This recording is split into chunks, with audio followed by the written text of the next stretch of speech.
First, I'd like to say thank you to the group for, including me. I've never been really a multi-hauler. I have no real experience with it, and yet you've always made me feel welcome. And you're really great people. You're so can-do and positive and fun and friendly and everything. So I really value my membership in the group. And thanks for giving me this opportunity to explain what I've been doing, because I tend to not network very much, and I kind of just in my own little project head, and this is good for me, to say what I've been doing and hear other people and talk and stuff. So again, thanks very much. And my approach to all this is just very different. I've never raced particularly. I have never been a member of a yacht club until now. I've never had a boat that's the same as the other boats, like a design class or anything. So to explain my background and how I'm coming to this, this is the boat here that is the 3 years and a 12-foot boat. And so it's the voyage in that boat is written about in this book. And that boat, by the way, I have refurbished her. She looks a lot better now. And my son is much older than that now. But that's the 12-foot boat.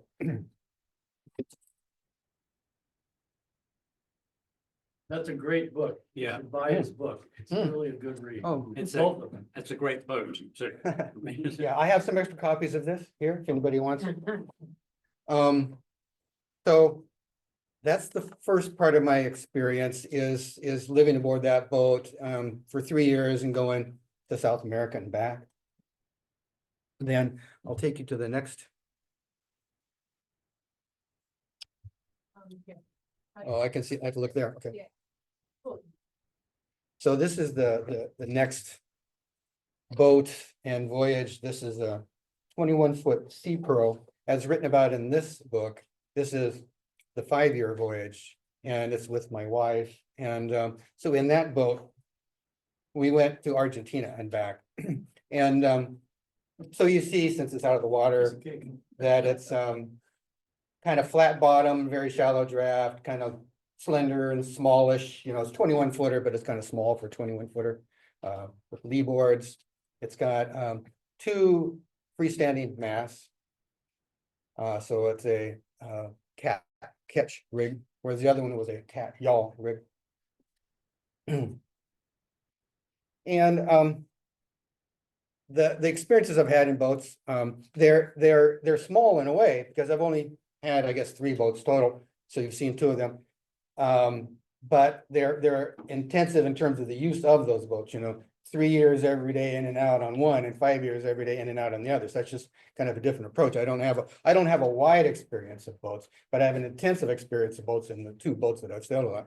And so being so immersed in that one boat that you're on for year after year, you really develop appreciation and depreciation, what you like and what you don't like, and boy, the next boat's going to be different, So so you can see that the commonalities between those 2 boats were that they're light, simple, shallow draft, with a split rig for versatility of sail plans, and freestanding mast. I like that, so you can just pull the pole out, take it down, and put it back up again. So I wanted to retain those features in another boat. But the 2 main things that I wanted to change in my next boat, I'm talking about after this voyage is done. Well, during this voyage, I'm thinking about it. Then once voyage is done, I'm obsessed with that next boat. And the 2 things I wanted to change were relief from the hull speed limitation. You all know what I'm talking about there. A mono hull kind of digs its way through the water, and you look back at your wake and you see these big waves, and you know that all those waves are just kind of wasted effort of drag, So, and that's really that really digs into you when you're going upstream on rivers, because whatever the current of the river is, 2, 3, 4 knots, that's directly reduced from your speed through the water. And it's so tedious to go so slow, and then sometimes not even maybe be able to get past a rapid, So if you have the ability to go faster, that's great. And the other is something that I have come to appreciate the importance of is the comfort of living aboard while not underway. In long voyages, although I pursue my voyages diligently and I'm trying to make headway, trying to get my way through and not just being too frivolous about it. Nonetheless, it's a very small minority of the time they're actually making headway, because these are boats that don't keep going while you're asleep. And you have to find a haven, you have to find some sort of harbor, you have to do something to get out of the open sea, hopefully. And during those times, are you going to be comfortable? Well, these kind of boats, they rock like a son of a bitch. Their way go way over, and they do it fast, you know? And so there's nothing less comfortable than these kinds of boats when you've got any kind of activity in the water. And so I wanted to have something, you know what multi-hulls do. There's a different action, but it's not as bad as that, I'm sure. Well, the other point is that it's not just that you're stopping every night someplace, but when you're voyaging long term, in all remote places, there's so many reasons you have to stop a lot. You have to stop to reprovision and gather information and wait for some things to be mailed to you or something like that. So you're actually stopped, even no matter how anxious you are to go and how diligent you are to keep pushing, you're probably stopped as many days as you're not, for one reason or another, you know. And so all those times are times when you're aboard. You may not be aboard all the time. You're going into town and doing things, but you have many hours in which you're aboard, and it'd be more comfortable if the boat wasn't rocking around so much.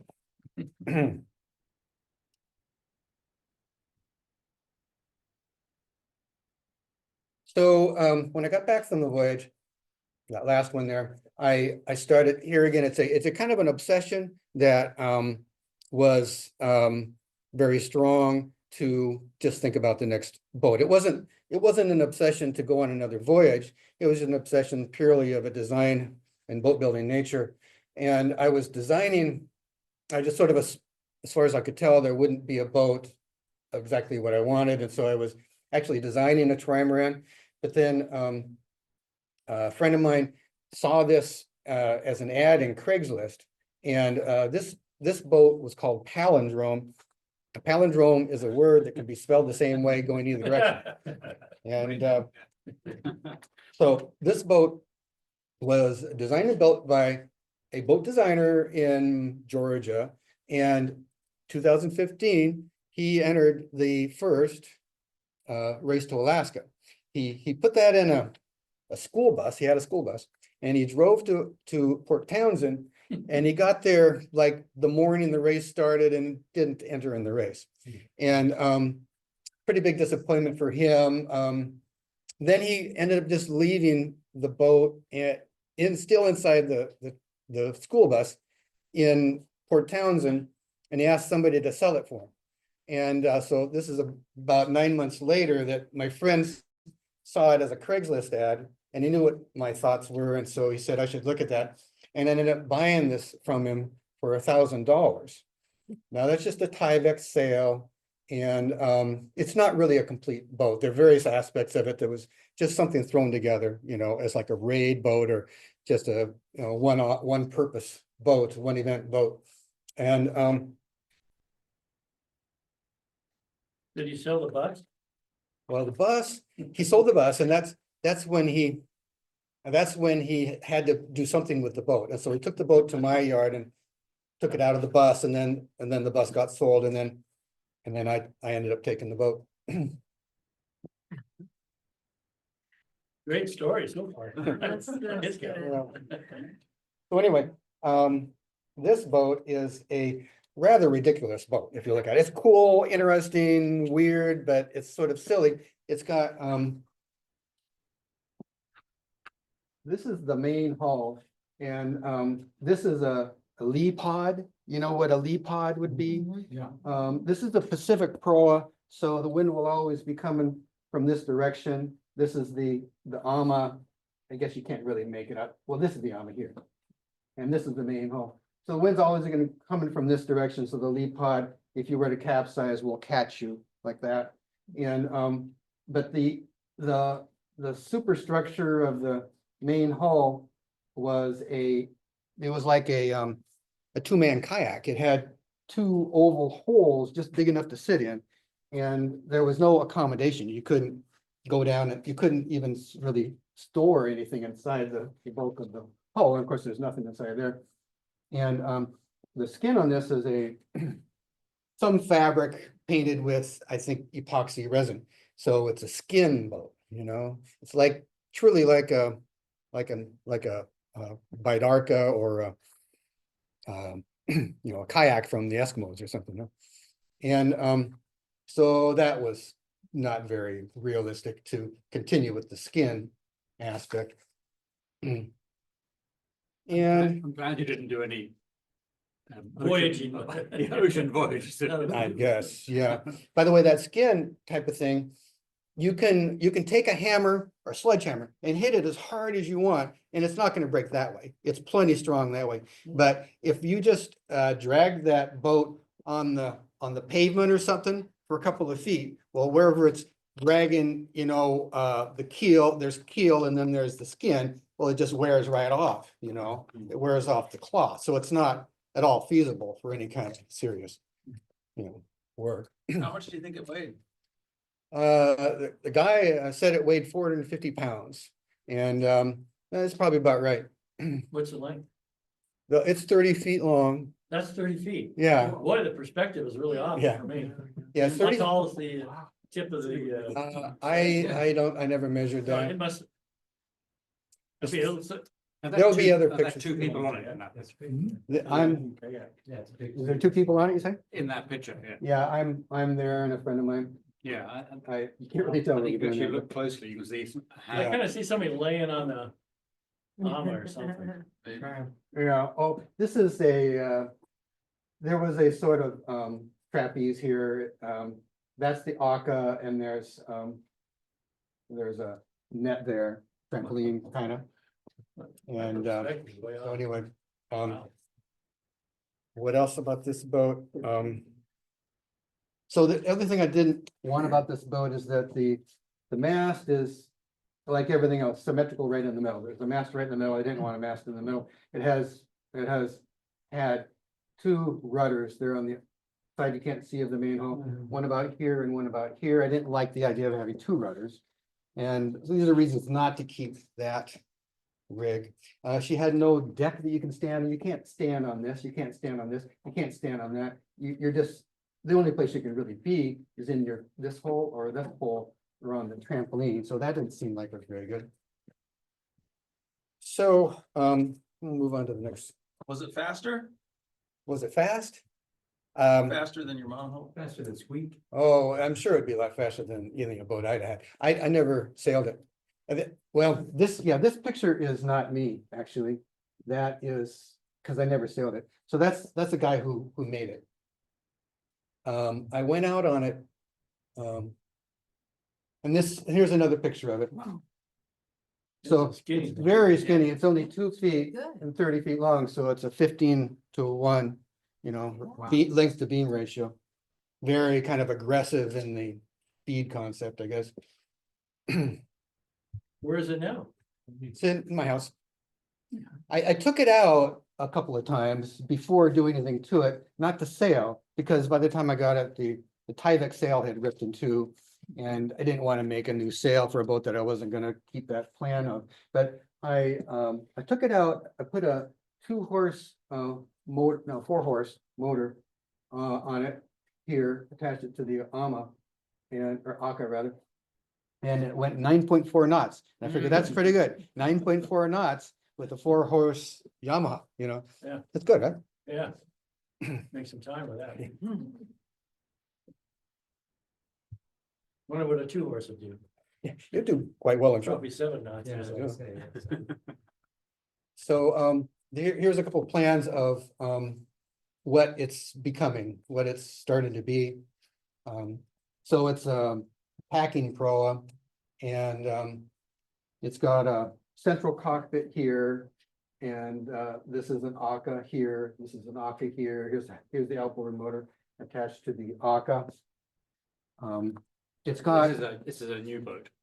this is the reworking of that other thing, Oh, so you're converting it? converting it, yeah, that, all that skin, I took off and I put foam core there instead. And the superstructure, the new superstructure is foam core. The old superstructure was plywood. I simply removed all that. And How did you decide what became the bow, what became the stern, and what side took the float? yeah, it was irrelevant because they were the same. I just picked one to be the new bow. Is there a difference to having the float to windward or to leeward? Okay, you have to decide if you want a Pacific proa or an Atlantic proa, is it, I guess the terminology. Pacific proa, and that's what that was, the AMA is to windward. And so it unweights as your sail picks up, wind. And then, but then there's called the Atlantic proa, which Cheers, you may have heard of Cheers, that was a famous boat. That's an Atlantic proa, and it proved itself. So that's a viable concept as well. And it's the opposite. It keeps the AMA to leeward. So your stability there is the buoyancy of in one case, you're using the weight of it, in the other case, you're using the buoyancy of it. But there are examples in the world, and if you look on the internet, I tend to only see one, but there's probably more than one, of a tacking proa, which is that you just are one half the time and the other half the time. And so that's just what I'm trying out. That's what I'm gonna be trying out. What's the width of the boat? Well, with you see how it's, this is the new superstructure, and that is 5.5 feet there. So on the water line, it's 2 feet. But on deck, it's 5.5 feet. Amidships. The whole. With your. Oh, with everything? Yeah. About 15 feet.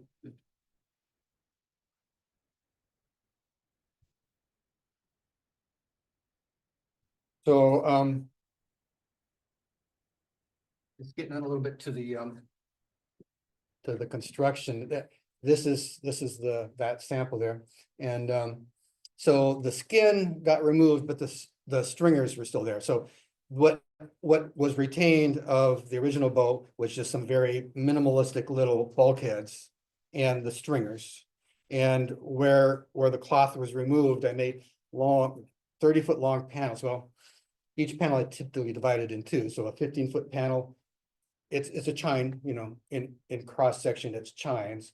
And so there's a long, skinny, tapering shape of this stuff. Bow to stern. And by the way, this Bill Quigley, a few years ago, I asked Bill if I could look at his plans for the specifications or the scantlings of his kind of boat. And his boat is called an F9A, I believe. Was that? No, it's at 32. Yeah, Yeah. but I think on the plans, it's called, I've got a slide here. You're right, it's an F9A, but it's like X for. What Extra 9 Y stands or for something meters, like I that. suppose.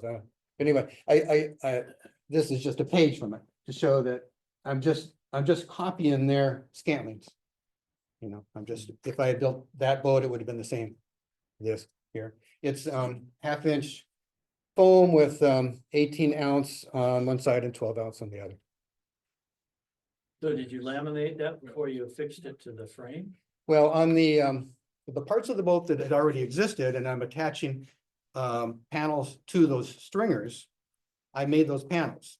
And I did the inside facings, but not the outside facings. Okay. So when they got glued on, it's just a matter of gluing on from, the bridge between one stringer and the next stringer, I see. do all You those. just filled the holes between the strings. Just fill this whole, the gaps between the stringers, and then the facings on the outside were all one piece. Gotcha. But the same material and scantlings are being used for the superstructure of the boat as well. Is that flexible, can be bent? Well, if you do the one side, then you can quite easily put it on. And then you put the the other facing on. But if you do both facings, it's not at all flexible. You all follow that, right? Yeah. Foam flexes, or the fiber does not. Yeah, yeah. Um, The scarab or something like that, tribrad uses that technique. here's some, close-ups of the boat. This is an original plywood bulkhead, like I say, very minimalistic, and, 1, 2, 3, 4 stringers on each side and a middle stringer. This is the bow. And, so this is from here down in, that's the original part of the boat, and here on up, that's what I'm building upwards. And so this is a bulkhead that I have created and adhered or bonded onto the original bulkhead. So each of the original bulkheads has a bulkhead extension in order to come up. But what was there, I just tore it off. And this is how I'm rebuilding it with these bulkheads that are coming up. And this panel here, I call it the diagonal plank. It goes from where the boat used to be up to the upper plank, and it's what has to, it has compound curvature. So those are difficult to do. They have some arc this way, but they're also twisting. So they had to be tortured into place on the bows and the bow and stern. So there's the main hull Jeez. face on. It looks like a keel and a boat. So that inside corner is the top of the original boat? The top of the original boat is, the top of the original boat of what still is there is here, but there used to be more stuff on top. Okay. So from here on up is all new construction. And where's the water line? The water line's about a year or so. Yeah, it's also like the previous one, it's gonna be very light. So, yeah, the water line, this generally not be emerged. Yeah, I'm sorry, you said the weight before was. 450 pounds, I never weighed it, but that's what the guy 450 said. pounds. And I'm just reprocessing that it's 30 feet long and weighs 450 pounds. Yeah. Light. Yeah, there's just not much there, No, no. foam, you know how light this is. Yeah, wow, yeah.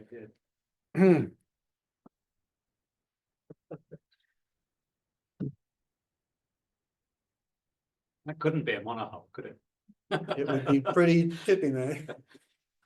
So, this is the boat in its current configuration. This is the cockpit, a central cockpit. These bulkheads will be cut down somewhat. Maybe they'll only be about this tall, and there will be a bench seat here and a bench seat there. That'll be the central cockpit. That for one person, 2 people? Oh, it's plenty big enough for 2 easily, maybe 4. The idea on the cockpit is that it's also the cabin. It's there's no other cabin, and these benches are actually bigger than benches. They're big enough to be berths. They're 2 feet wide instead of the typical seats only 18 inches. And so somebody can sleep here, somebody can sleep there, somebody could sleep there, and there's one other spot you could sleep. I'll show you that in a minute. How old are your kids now? They're 8 and 11. This is the forward part of the boat. The bow. This is where a mast will be. Anchors are going to be stored here, batteries here. This is, I call it the passage berth. And the concept on it, there'll be a better picture of that. And it's gonna be decked in a way you can walk on. Yeah. Yeah, it's a fairly unobstructed deck, Yeah. wide and unobstructed. I just say I've seen some designs where they had very, convex Yeah, curved shapes where you right. sort of couldn't walk along. yeah. the deck. This has moderate crown. It's got a substantial crown, but nothing difficult to walk on.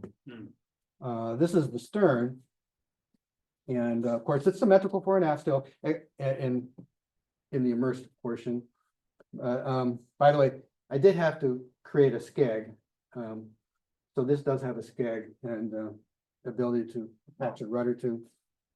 And these are fittings for a boomkin that I'll explain later. These are the hatches that I'll have 4 of these. And here is one of the AKAs that I have set up. I have decided just arbitrarily that I want the AMA to port. And this shows it to starboard only because in my carport, there's a fence here, so I couldn't do it that way. So I've set that up there to visualize things. But by the way, so I don't forget, it's being constructed so that you can switch it all around. You can put the AMA to starboard instead, because the AKA mounts are the same both sides. So if you're willing to take the boat apart and switch it around, you can.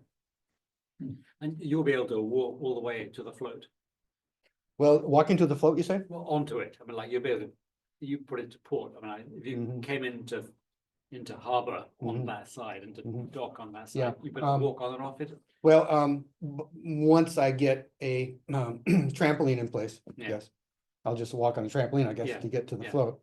I assume, well, this, It's more a question about the buoyancy of it. oh, it'll be plenty, the AMA's plenty buoyant enough for a person. It's not very buoyant. It's not, I don't know what the percentage is. They talk about 100% AMA would be an AMA that can just hold 100% of the weight of the boat. It might be about 100%. I really don't know the figure on that. You know what I'm saying? 100% AMA and just barely hold the whole weight of the boat if it's sitting on its AMA. And I just imagine that's maybe around 100%, I'm not sure. Mm, How much weight you're gonna add, and you're using the same AMA unchanged, I assume. Well, yeah, the AMA does not require much modification. And any use I make of this boat will be minimalistic, as in prior voyages I've gone on. I have no interest in blue water cruising or around the world cruising or anything. So not necessarily very much more stuff would come with me than in my previous voyages, as far as I'm concerned. Will it remain about 450 pounds? I think so. I think so. I don't know. Until I get done, it might be more. It's hard to say. This is the rudder. I have the rudder pretty much done. It's just very simple, kick up rudder. But there's, in a way, it's not simple. This is the rudder, and the way it's supposed to go. There's a mast. I don't show the mast up there, but there's a mast there, and then there's a mast here. And so there's a yoke here and a yoke here, and there are lines connecting the 2 yokes. So the tiller here will control this yoke. And that's a way to get your tiller, closer to the cockpit and kind of bypass the mizzen mast, which is right here.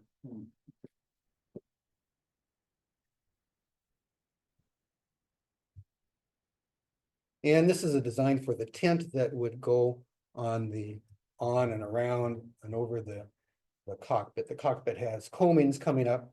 And so this tent's skirt or hem goes on the outside of that.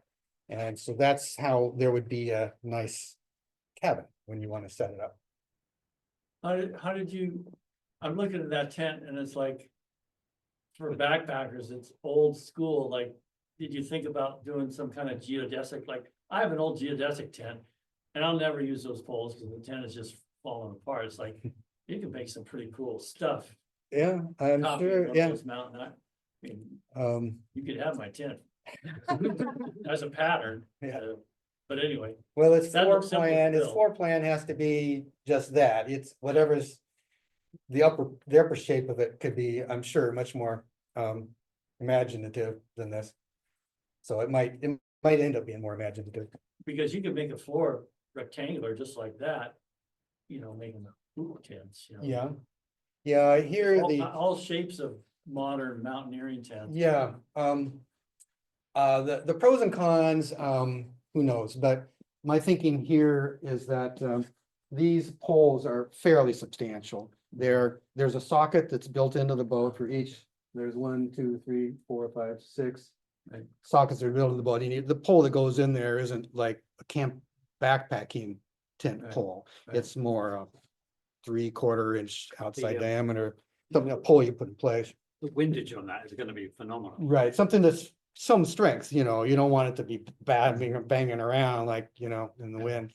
And so does that give you the option of either hanging out anchored, or are you envisioning bringing this up on the beach and sleeping in the tent? Yeah, the tent is Either or. for, like I said, all those times when you're not underway, any of those, any and all, not all, because there are times when you can't handle that much windage. You know, if you're anchored in an exposed location, you wouldn't be able to have that up, but I mean, where it's really windy. But it would be a normal, it could be a normal nighttime thing, you could put up your tent. It should be easy, and quick to put up, that's hopefully the idea. So how deep is the hull? I'm just wondering why you needed something so tall as that. The feels like- intent is that, when you're standing on the floor of the cockpit, that you have about 6 feet to here. Okay,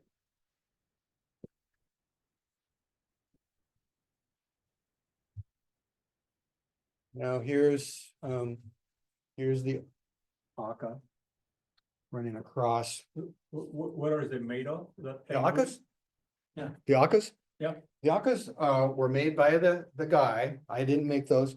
And they're solid wood. Okay. I think they're probably, but I don't know for a fact, they're probably about 1/2 inch thick dimensional lumber. Probably pine is my guess. And he just made a very nice shape using those materials. Just a box, but with a very nice curvature. Okay, so it's all. It's hollow, yeah, Okay. hollow, just plain dimensional wood, not plywood.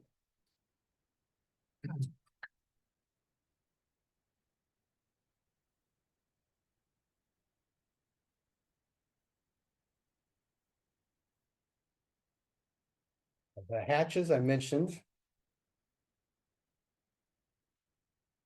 This is the passage berth, so. The boat came with a new bulkhead every 30 inches. And in almost all cases, those are still the bulkheads. The only exception being here, where I removed this bulkhead and made it more cut away. So that this is a 7.5 feet long, 30 inches, that's 2.5 feet. So this is, well, this is 2, so it's 5 feet. Wouldn't have been long enough, so I kind of went in, I made a kind of a box enclosure into that cockpit so that it's now 6 feet from here. Where your feet would be inside there, so that's a 2 feet wide by 6 feet long berth that is the passage berth. The idea of that passage berth, and this is again from my experience, is that, which is sort of warped and maybe who knows how applicable will be, but when in my experience, there are passages that we had to make, and those passages were always foreboding and kind of difficult, and you get tired and you want some rest, and there's no place to, in those boats that I had before, you could not go below, there's no below, you know? So this is a place where you can go in there and one person can get some rest there. And obviously you can store things in there as well. That's the passage berth. It has a bigger hatch here. The coffin. Yeah, there's no lifting your legs up and turning Yeah, right. over. So you would access that from the deck then? This is the cockpit here, and you would open the hatch, probably sideways, I think, and then step over this bulkhead to get in. You close the hatch on yourself. I heard of a guy trying to sleep in a ski area inside his rocket box on top of his car. It'll be like that. Because you know, they chase you out if you're staying overnight. so. Only if they buy. Hilarious. Yeah, it's either, like I say, like when there's no better alternative, Yeah, and you'll be glad to have someplace yeah, to you sleep. don't wanna roll around. You either. need to at least have a power nap, you know, Yeah. and you don't want to have to do it rolling around on the, you know, curled up, on the cockpit. But the other possibility is that if I'm if I'm single handing and I don't want to put up the tent, then I can anchor and just sleep in there. So No, I don't it's have to real put the tent. practical, I agree. There's a It's little bit like fun to through think about hiking it, though. versus hiking. Huh? There's a little bit like through hiking versus hiking. Yeah, right. You know, I mean, there's Very definite minimalist, difference between the two. Mhm. yeah. Electrical is very simple. I've designed it to have a modest, fairly small solar panel and some very simple systems, not much to it. Navigation lights and ability to have an autopilot, ability to have a small refrigerator. And that's about the most extensive, electricity consuming things on it. So how big is a solar panel? Solar panel is 100 watts, as I recall, 100 watts. Now for the rig. A whole nother story on the rig is that, I didn't know what I was gonna do, and then I have a friend in Georgia who had a sea pearl trimaran, 21-foot long sea pearl trimaran. Now, I had a sea pearl, but it was a monohull. They use the same main hull, and they put a couple of amas out and turn it into a trimaran. Well, that boat, when he got it, came with this rig and he didn't like it. And so he has given it to me. And so this is what I'm starting out with. And these are 20-foot long carbon fiber masts. And they're the same length approximately. And these are the booms, and you can see the one boom is longer than the other. So this is intended to be the foremast or the main mast, and this is intended to be the mizzen. And they're nice sails going with that. They're horizontal batten sails. I'm not sure where all that's gonna go, but I'll show you a couple of possibilities. How big a diameter are the tubes for the mast? They're about like this, so I guess that'd be about 2 inches. 3 inches or so. And they're tapered, they're nice masts. Here's and another oddity of this is that this is the mast. And this is what I call the stub mast. Why I can kind of see why they did it. At any rate, the stub mast was what actually goes in the hull. It goes into a socket. And then it itself is a socket for the mast to go into. And the stub mast includes the gooseneck fitting and the bang fittings. The masts themselves have a track. Oh, they have a track. It's tracked. So they look like sailboard masts, which are about 15 feet long, and then he added that submast part, so using existing stuff. Yeah, and where these go into their sockets, here is the deck level, and you can see something here, that's the bearing surface, where that will be rotating inside a stainless steel sleeve at deck level. And this will be rotating into a stainless steel sort of cup down on the keel. So these are the bearings for rotation. It's meant to be able to rotate sort of passively, not actively. That seems like a wear point. Have you thought about that? I don't know how bad that's gonna wear. It's that's aluminum inside of Oh. stainless steel, so I'm hoping that Okay. that'll be kind of slippery enough that the Yeah, aluminum no, won't wear out too fast. A Teflon sheet. And wrap it around that. I probably will have to That do would something. actually improve the bearing. Yeah, quite a bit. it's probably not sufficient what I have there. But I'll just see. It also may not be, And you don't want aluminum and stainless in seawater. You want something between them mhm, anyway. yeah. A good idea. They do make adhesive back Teflon tape. Mm. And it's very slippery and it would prevent any corrosion. Yeah, between the yeah. two, and might be sufficient bearing surface and easy to replace because it's just peel and stick. Mhm. There's a laser thingy part that does that. It goes around the mast. So it's like a filler to fill in Oh. around the mast Hmm. in the hole of the, and it's, Mhm. $20 for this thing that slides inside it made Mhm. from your gesticulation there, Mhm. maybe a good fit for Well, this. these are good pointers. Thanks for those thoughts, if I just gotta remember a couple of those ideas, those are good. That reminds me of an This idea. is all being recorded. so- Okay, This is your I just gotta go own back and listen to my own presentation. presentation. And that reminds me of a suggestion given to me by Mark Oslo, is that you may wonder, this boat now does not have the lee pod. What if I capsize to leeward? Well, he says that you can buy masthead floats for Hobie cats.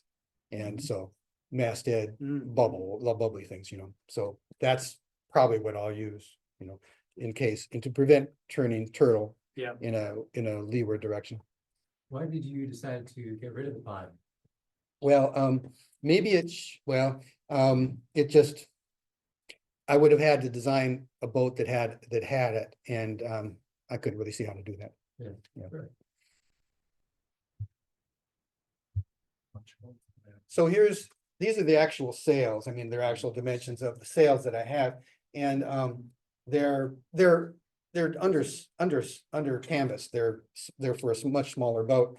So this is not intended to be a fast boat. I mean, I don't really mean for it to be a fast boat anyway. But this is what it would look like if the larger sail is in front. And here it is with the larger sail in back. And the reason it might have to be the larger sail in back is that I intended to be with lee boards, and this is the ACA, the forward ACA. And I figured that where the lee boards attach will be right on the outside of the hull. Just tie the top of the lee board with a loop around the ACA. And so that's the logical place for the lee board to hang down. This will be the lee board here, and it'll rotate up when you pull it up. So it has to balance with your lateral effort being here. And I think that this is more likely to balance than the other. But if this is the way to go, then it needs a boom kin in order for the mizzen boom to have a. So I'm guessing you could switch it around, Yeah, as in Yeah, the masts are the same Right. diameter, are they? they are. Yeah, it can go either way, How much distance you got between the deck and the boom there? a lot. And it's whatever, 2.5 feet or something, which is a ridiculous amount. I'm not sure, well, there's room for a bang there. That's another thing that maybe is not optimal about this. Maybe the whole thing should be shorter. I don't know. So I think you might want to think about is allowing the rake as a way to adjust. I mean, given that you're kind of putting a sort of finger in the air about where that center of effort is, if you allowed for the mast to be raked, Yeah. then you'd, combination of being able to switch them around and rake them, you'd probably be able to play with. It's too late where for the that. center of effort is. The mast depths are done, and they have a certain amount of rake, but there's not adjustable amount of rake. You need good ones. Lee boards?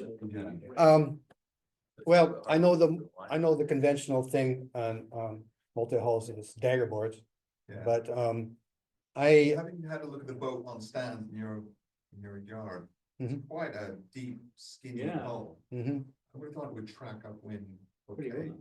mhm. without lead boards. Well, I don't. It's just sort of assume what it would be needed.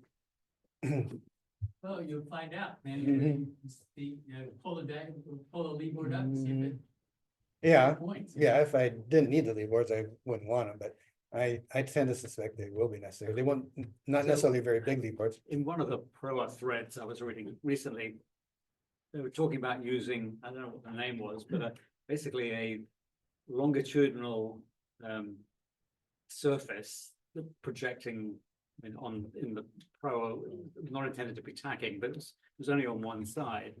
But basically you can imagine like a T along the bottom of your the point being when the boat is driving sideways, this gives you a huge amount of resistance to leeway.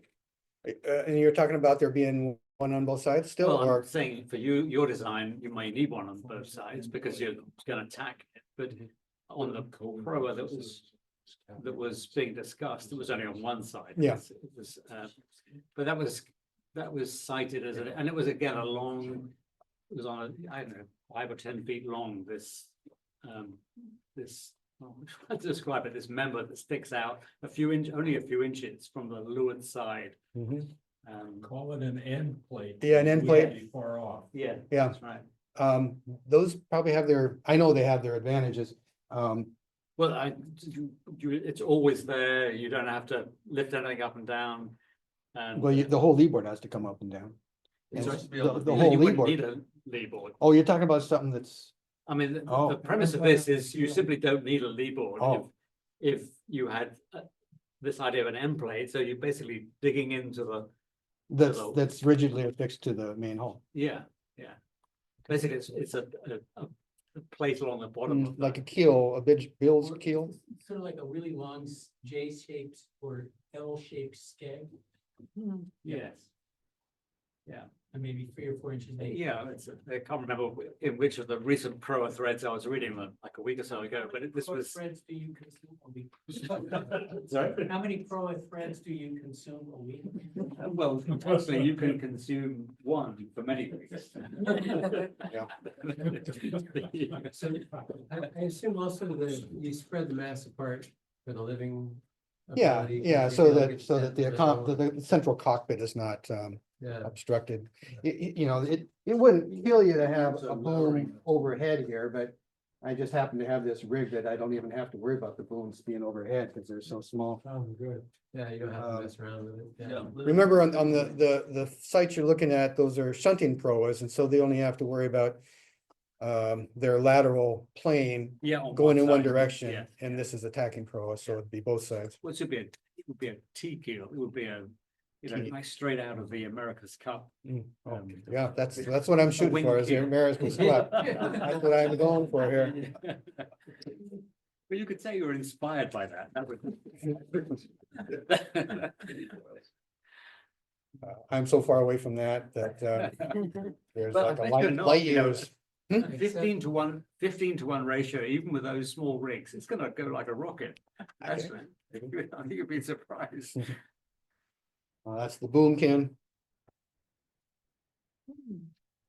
I think you put with that carbon. You know, like propellers. Oh, this is something that came with the boat. It was a part of the what would you call it when you have a dowel rig and they have the yard going way up? It's- Lateen, Huh? Lateen rig? Yeah, it's like a lateen rig and it's yard. It was a portion of that yard. It's fiberglass wrapped very thickly around bamboo. Cool. So it's a nice piece. The AKA mounts are what I'm currently working on. And these are very challenging for me from a design standpoint. Basically, what's happened over the course of this is that at first well, it has to do with how I design and how I go along.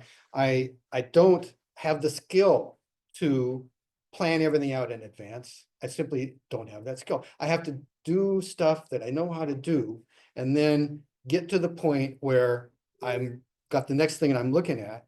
And hopefully it's not too late. And now I design that, right? And so when it comes to and I'm getting close to putting the deck on, well, the AKA mounts have to be done, obviously thought out beforehand. And at first I had this really inadequate concepts of how strong it would have to be. And so anyway, it still is the concept that the AKA would sit between these kind of like bookends. So they don't have to get that size or shape, but they're in a bookend, and then you see this kind of call it the spool down here. That's so that you have a lashing that just goes around and ties off. So it's a lashing, and that's how the AKAs will be attached, and it's the same on both sides, and that's why I said how you could turn the whole thing around. That's for the main hull. The AMA has a similar situation that has lashings. But That's a mock-up we're looking at. yeah, you see in cardboard what the spool could look like and what the bookends could look like. But what's key here and what I totally missed until I get closer to it, I realize. Also, I met this guy who is an aeronautical engineer, and he really has helped me. He said, you need to think about this, you need to think about that, you need to think about this, and he's really right, and so I have, I brought along as kind of a prop. The drawings that I've made just for the Aquaman. And they're full scale 1-to-1. And I brought these just to impress you, frankly. I want you to know that I'm trying to figure this out. I am not qualified to be doing all this, but I'm doing my best. I'm just doing my best. And so these are all full-size plans of the width of the boat. See, that's the width of the boat there. That's the plan view. And I've got the section view and the profile view and all the reinforcement. Well, what it amounts to, as we had this discussion at the table I was sitting at, and it was you, Vincent, who I was talking to about the hockey pucks or whatever there. Well, here's what I've concluded, thanks to my engineer friend, is that there are three very important things that you have to consider in the design of these Akka mounts. Because in any multi-hull, I guess, that's where everything's gonna break, right? That's the place, right? I mean, what could be more prone to breakage than where your Akkas are attached to your hulls? Right? So, the first thing is the hockey puck, so that when you tighten your fasteners, it doesn't squish it down, right? So you all understand what I mean there? This is foam core construction. You can't tighten the nut and bolt on foam core construction unless there's something to keep it from collapsing. And then the second point is that you have to extend the stress over a large area. And that means that the backing plate to this has to extend over the deck quite a ways and over the top sides or the upper plank quite a ways. And then there's a bulkhead right here, so it goes into that. So on each of these planes, there will be about a square foot of surface area that those stresses are going down into. And then the third thing is that when you distribute stresses into a foam core boat, you can't just say this is the bulkhead and you want to attach the bulkhead so that 1 square foot of that bulkhead is taking stress. You can't just bond to it like that, because that side of the foam core panel will just break free from the rest of the foam core panel. So you have to sandwich that 1 square foot on both sides with something solid. You have some panel here, some panel here, bolt those together. Now you can attach to this thing. Now you're really grabbing onto that thing. So you guys you can picture that? Oh, yeah. Yeah. All right, so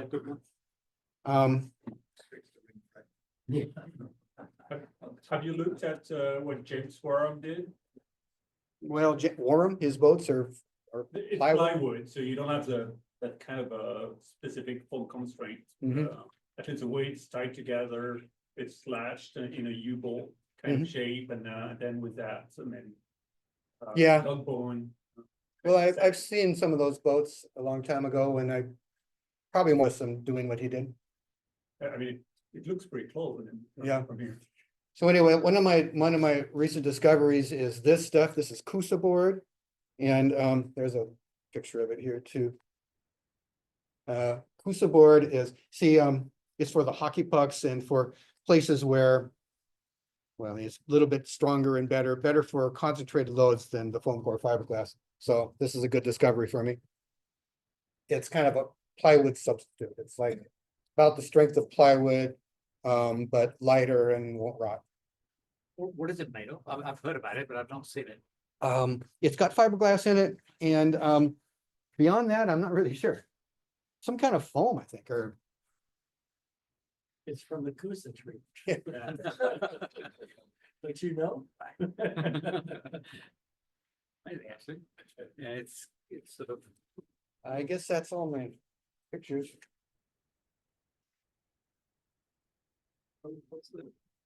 Well, Oh, okay, I never know how to answer that question. I don't really have any plans. It's all just I have crazy thoughts, Yeah, but I'll tell you the main ideas, and one of them, starting with the most grandiose. I have this idea that probably won't happen, but it seems like it'd be a cool voyage, is to launch this boat in Duluth, Minnesota. That's the western extremity of the Great Lakes, and sail all the way through the Great Lakes to the St. Lawrence Seaway, come out there, sail to the Azores, and sail to Portugal. I spent a lot of time in Brazil. I'm interested in the Portuguese language. The Azores is Portuguese speaking, Portugal is Portuguese speaking, and then down to the Cape Verde Islands, that's Portuguese speaking. Then across over to Brazil. I like to cruise the coast of Brazil. So it's sort of a Lusophonic cruise that is a circular pattern around the Atlantic Ocean. What was that word? Lusophonic, Portuguese speaking. Lusophonic. Lusophonic is Portuguese. But then much smaller would be just around like between here and Alaska. R2AK. Actually not, but That's too fast. That's too fast. Gotta slow down.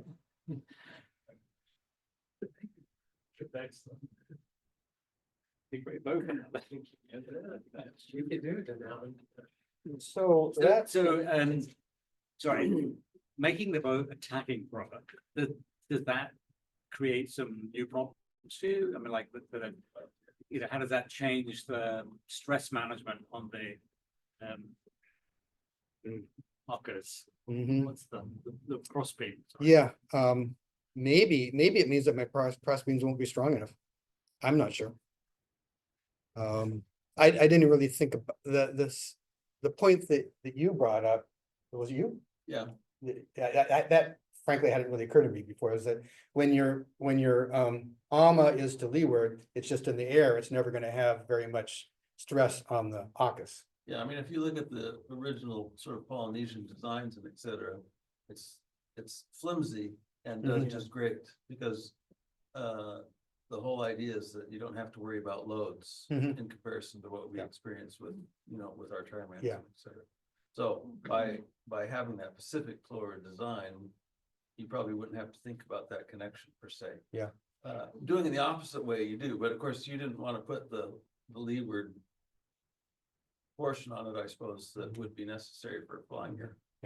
So, Right, sort of takes care of that. What's that? The splintered cabin sort of takes care of that. Yeah, the player in the cabin is maybe a substitute for the lead pod, you know? it is sort of a lead pod, but he's talking about, the fact that, Yeah, he's talking about the fact that when my AMA is to leeward, it's given stability by means of buoyancy, and it's in the waves and getting hit by waves. And that's a lot worse, of course, than being up in the air and just being held by, being being held there in the air. That's like 3/4 inch, just fine. It wouldn't be a terrible idea to just take some unidirectional carbon and put, 2 feet of it or 3 feet of it on the top and the bottom, just, Yeah, it would be easy enough. yeah, I anticipate that there will be things like that, that the boat will have to be looked at very carefully when you take it out, and some things aren't strong enough yet. Wouldn't mast steps have to be a little stronger on the Atlantic side of a Proa, Atlantic Proa than on the Pacific? I That think the too, Pacific ones, they have that big diagonal, head or shroud, Mhm. whatever. yeah, Like that of course is very true. The mast steps will have more strain on them when it's AMA to leeward. Are And they free? Yeah. Okay, so they're free, they're not stayed or anything. they're unstayed, and they're built, I've built them pretty darn strongly. They've got lots of supports around them and stuff. I just hope it'll be strong enough. A lot of this is just eyeball, trying to imagine. I like to say that what I do is I imagine that there's a giant holding on to different parts of the boat and trying to break it over his knee or hitting on the ground or stuff like that.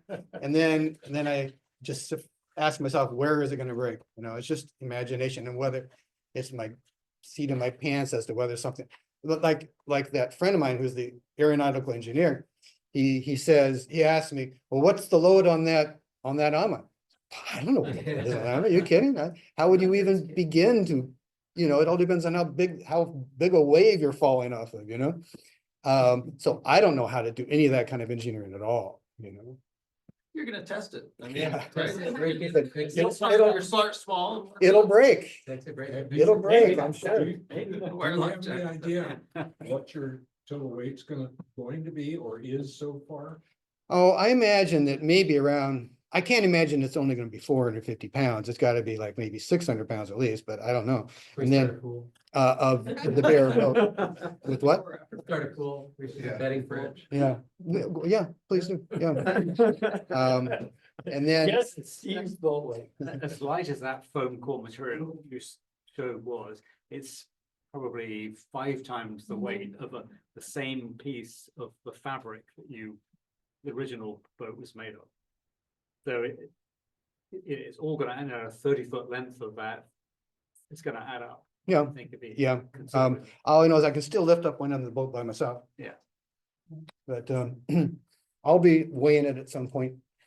The club has a scale. We did, yeah, exactly. Okay, How much? Oh, you need 2 bathroom scales, one on. Yeah. well, it'll actually have a lot of storage capacity because it has a lot of compartments. It has like, it has 8 compartments, I guess. Well, it has 7 storage compartments. And plenty of room for the kind of cruising I want to So do. because you're gonna make it a tacking pro, so one of the things that commented on a lot in the pro threads I've been reading is the fact that you can put a lot of stowage in the float. I'm gonna use that word because I can't remember the right word to use. Because it's upwind, and more weight there is good generally. It needs some buoyancy if it drops in, but fundamentally it's not about buoyancy, it's about weight. If in an Atlantic proa, that isn't the case, you need the buoyancy in that. And You better turn could- around. Yes. It's the opposite of what you just said. In Atlantic, you have the armor to In the water. leeward. Yeah, so it's an Atlantic proa. Yeah. You now don't want to fill that with stuff. Right, So you would plan to stow everything in the main hull, is that? right. The armor has no hatch or anything. Yeah. It's just empty. Yeah, and It's you're just- not gonna use water ballast in that. No, I don't intend to. I guess you could. but when Well, it's- of course I have because- that, people asking me that, but the Polynesians don't, they never weight Do they their, have tacking proas? they only have Pacific proas, but they never weight their armor. Yeah, but then they have like solid logs out there. Oh, they know what they're doing, I'm sure, Yeah, and I yeah, don't, yeah. so. But they don't, but their way of addressing whatever their stability situation is not to put weight there, it should make it strong. Yeah, they also run out. I was on gonna that. And they might have Yeah, crew yeah, to go yeah. out there. Yeah, they have movable weights. They have big Yeah, crews. yeah. So I have a gift for you all. I have Alright. 15 copies, hopefully not more than 15 of you will want this, because I brought 15 of my new book. And This is book 3. it's do you want a copy? Raise your hands if you don't want. No, if you don't. Okay, hopefully I'll have just enough. You want? Well, we could also pass them around, but. Yeah. Yeah, some are a couple. If I don't quite cover you, you'll have to figure it out. Thank you. Is there a place We can share. This book is not officially for sale. Oh, it's strange. Absolutely. I'll watch for it. This is 3, this is 3. This is my fourth book. Okay. It's cool. That might be the best one too. It's a guide. Yeah, exactly. You too. How to Don't get one of those other follow ones that and he's see got the there. footprints. There's one more. Thanks, You Steve. all good? Anybody want this last one? Okay, let me tell you a little bit about this book. This is I call it a trial edition. It's only, I've already written more than what you see by quite a bit. And it's not officially published yet. I just made various, like about, I think 150 copies of it. And it's me trying out a new book. And this is about adventure in general, not just boating. and it's philosophy as well as practical. And so it's that's what it is.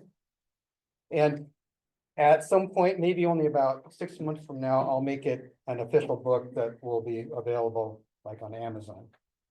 I don't have any big plans for big sales on this, but it's just these are my beliefs. These are simply what I think. I don't care what anybody thinks about what I think. These are what I think. Yes,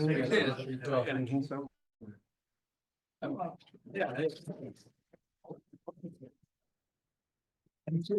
The $1,000,000 question is, when do you think you're gonna be done with it? Yeah, yeah. Oh. Done building it, Mhm. Yeah. 2 years from now? Oh, I don't know.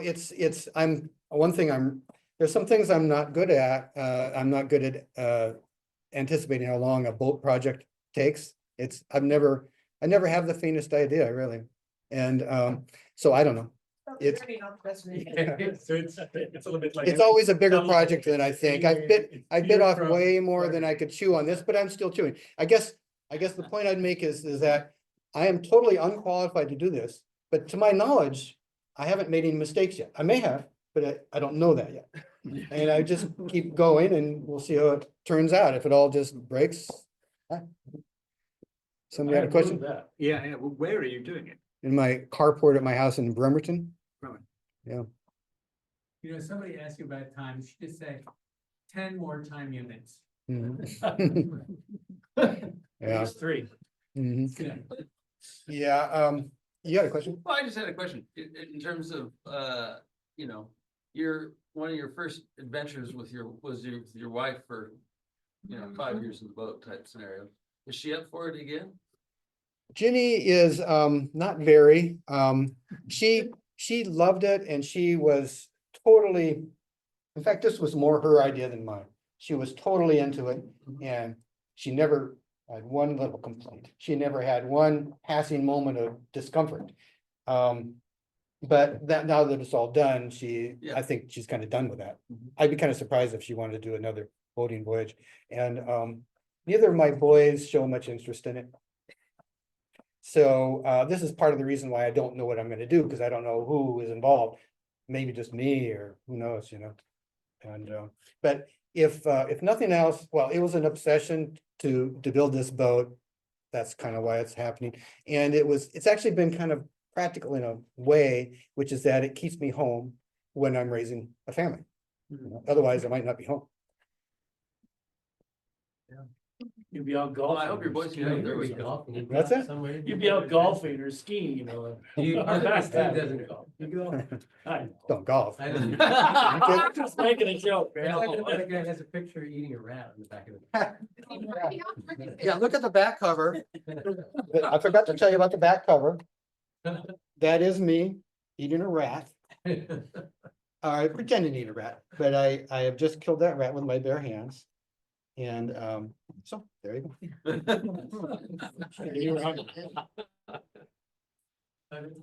Oh, and a little bit about the cover. And this will be brought out more in the final book than in this. That I found that Henry Hudson, this is when Henry Hudson discovered the Hudson River. And 2 years later, he also discovered Hudson Bay.